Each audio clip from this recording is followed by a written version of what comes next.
त्याच्यातून पहिल्या टप्प्यामध्ये पहिल्या 10 मध्ये सोलापूरचं नाव बसवलेलं होतं. आणि आज ठीक आहे, काही काही जागी बऱ्यापैकी थोडासा बदल जाणवतोय. काहीच नसल्यापेक्षा ते एक बदल चांगली गोष्ट आहे. आता भविष्यात याहूनही चांगलं काय काय होईल. आयुक्त दराडला असं लोकांचं ऐकायला वेळ देतात, चांगली गोष्ट आहे. कॉम्पिटंट आहेत. बेसिकली मला हे बघायचं होतं की आतमध्ये वेगळेपण काय केलेले आहे. हो, इथे पत्रकार परिषद आहे का? मग तसं असतं मग यांनी कुठे आहेत? मग इथं सगळ्यात जास्त प्रश्न विचारणारे आमचा ह्यानी हो. नाही, सिंधू मिराकरने आमच्या ह्यानी जोशी प्रशांत नाही, मी कुलकर्णीला प्रशांत जोशी आणि आता इथे भेटलेलं तिथे कुठे गेले? बनसोडेंना कुलकर्णी काय जोशी काय सगळे सारखेच. हे बघा. बरोबर गेलं सर. सगळ्यांची उत्सुकता आहे. लोकसभेच्या निवडणुका उंबरठ्यावर आलेल्या असताना पूर्वी ज्या वेळेला तुमचं नाव आलं, ज्या वेळेला उमेदवारी आली, त्यावेळेला तुम्ही असं अचानकच सोलापुरात आला होतात आणि एकदम उमेदवारी निवडून सुद्धा आलात. म्हणजे तर या वेळेला अशी काही व्यूहरचना आहे का पक्षाची? मागच्या वेळेला तुम्हाला ब्रेक दिला आणि आता पुन्हा एकदा तुम्हाला संधी देतील असं आहे का काही चित्र? नाही, छिद्र कसलं असतं? छिद्र म्हणजे काय सांगा? चित्र. अच्छा. चित्र असं काय नाही, आता पत्रकार त्यांचे मनोर जे काय रचत ते रचू दे. आता बऱ्याच वेळा माझ्या ऐकण्यात येऊ लागलंय की भारतीय जनता पार्टीकडे उमेदवारच नाही असं सगळीकडे येऊ लागलेलं आहे. उमेदवार का बरं नाही आहे? तर ठीक आहे, मग त्या शब्दामध्ये बदल केले. ते सक्षम उमेदवार नाही आहे. मग आमचा काय विसर पडला का? आम्ही काय सक्षम नाही आहे का? म्हणजे काय पाहिजे काय तुम्हाला? आम्ही इच्छुक आहे, साहजिकच आहे. पक्षाला आम्ही जर कोणाला सक्षम तुम्हाला नाही मिळत असेल तर मग आम्ही आहे सक्षमच आहे. पार्टीला तर वाटतंच आम्ही सक्षम आहे. आमच्यावर काय पार्टी अन्याय तेव्हाही केलेली नव्हती. पार्टीला इतर दुसरे इक्वेशन्स पाहायचे होते. तो प्रयोग पार्टी आमची करतेच, त्यामुळे आमच्यावर काय पार्टीने अन्याय केलेला नव्हता. आता जर त्यांना जर वाटलं की तो प्रयोग बरोबर नाही झाला तर आता पार्टी त्यामध्ये बदल करेल आणि येऊ शकेल आमचं नाव. तुम्ही पक्षाकडे तशी काही इच्छा व्यक्त केली आहे का आतापर्यंत? ज्या ह्याच्यामध्ये आमची पद्धत आहे त्यामध्ये मी सांगितलं, जर का तुमच्याकडे स्थानिक जर कोणी नसेल आणि उगे वरून कुठला तरी उपरा आमच्यावर टाकू नका. कारण आम्हाला सगळी गाव माहिती आहेत, 560 गाव माहिती आहेत, सगळे नगर परिषदा फिरलेल्या आहेत, कॉर्पोरेशन फिरलेले आहेत, 2 वेळा लढलेलं, त्यामुळे आम्ही जास्तच फिरलेले आहेत. आम्हाला जास्त माहिती आहे, लोकांमध्ये आम्ही जास्त मिसळतो, आम्हाला जास्त कळतं. काही चुका आमच्या झाल्यात असं म्हणा आणि काही आमच्या हातनं राहून गेलेलं आहे म्हणा, आम्ही ते दुरुस्त करून घेतो. जे काय राहून गेलेले असेल त्याची पूर्ती करता येते. अरे उपरा माणूस तुम्ही इथे आणणार, त्यांनी बघणार कधी, त्यांनी शिकणार कधी, त्यांनी सुधारणार कधी आणि काय? त्याच्यापेक्षा आम्ही निम्मा प्रवास पुढे केलेला आहे, तर पूर्ण प्रवास पूर्ण करून दाखवू आम्ही, आम्हाला जर संधी मिळाली तर.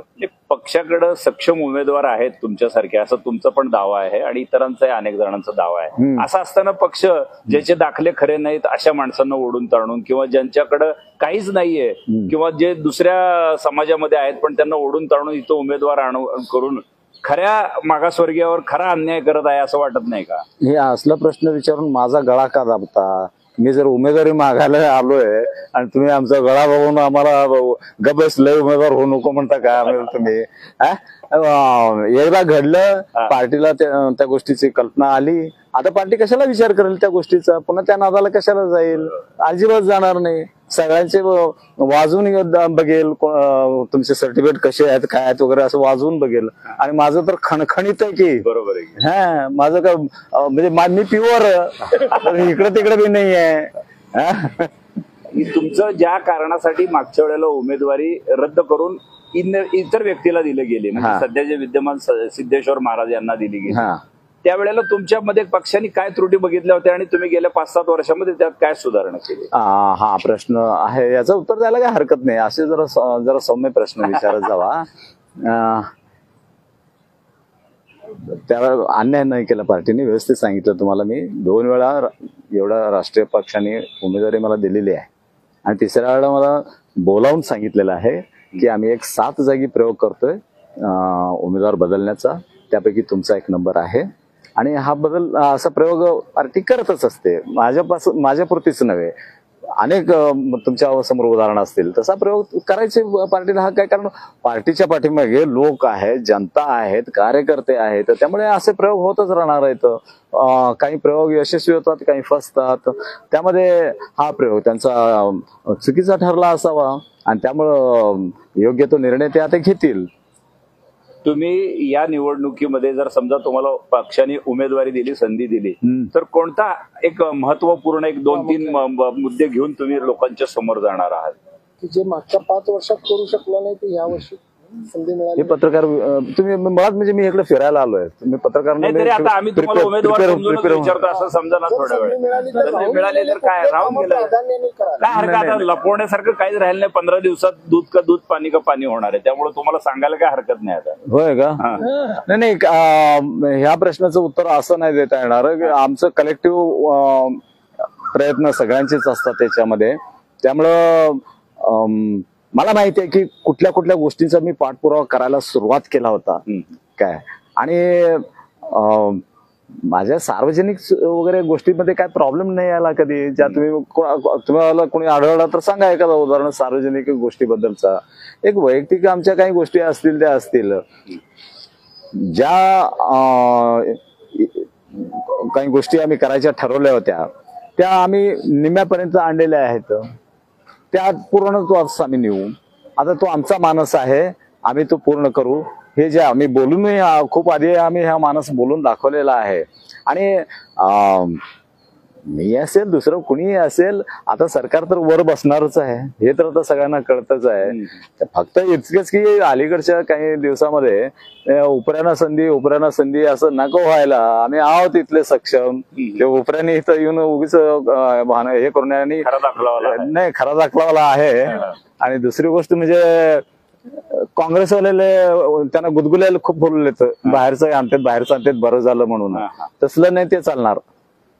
ते पराभव एकदा तुम्ही पराभवच्या मानसिकतेमध्ये कायमचे राहायचं तुम्ही. आताच्या निवडणुकीमध्ये सुशील कुमार शिंदेच्या ऐवजी प्रणिती शिंदेचं नाव येत आहे, तर तुम्हाला लढायला कोणाबरोबर आनंद वाटला असता, सुशील कुमारांबरोबर का प्रणिती? मी लढत नाही, आमची पार्टी लढते आणि ती फक्त लढते म्हणजे जनतेचा कौल घेते.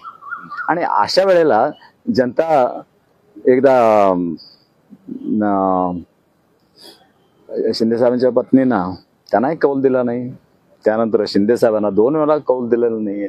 आता शिंदे साहेब एवढं उत्तुंग व्यक्तिमत्व सोलापूरमध्ये दुसरं कोण आहे? त्यांची मुलगी तर कशी असू शकते? नाहीच होऊ शकत ते.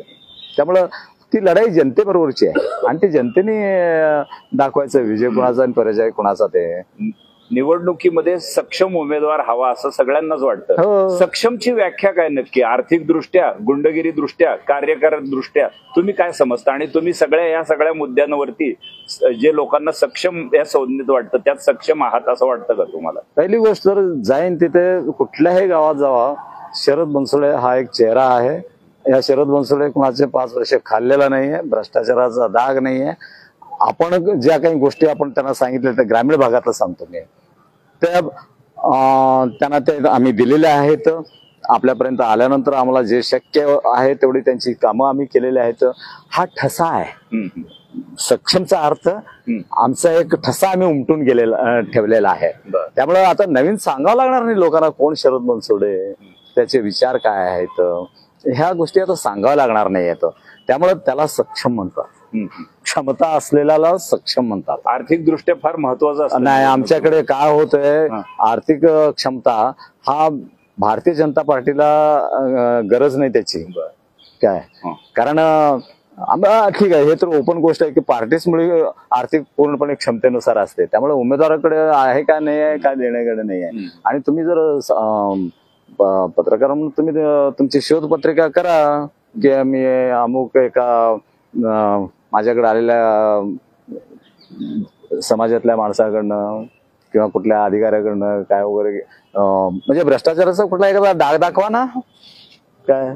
मग आम्ही सक्षम आहोत म्हणूनच आम्ही ते तसलं काय केलेलं नाहीये. सक्षमता ही मानसिकतेची असते. सक्षमता ही आमच्या लोकांच्यासाठी असलेल्या तळमळीची असते आणि सक्षमता ही लोकांच्या आमच्या उभारल्या भक्कम आधाराची असते. म्हणून आम्ही सक्षम आहे. तुम्हाला खूप खूप आगामी निवडणुकीसाठी शुभेच्छा. धन्यवाद धन्यवाद धन्यवाद.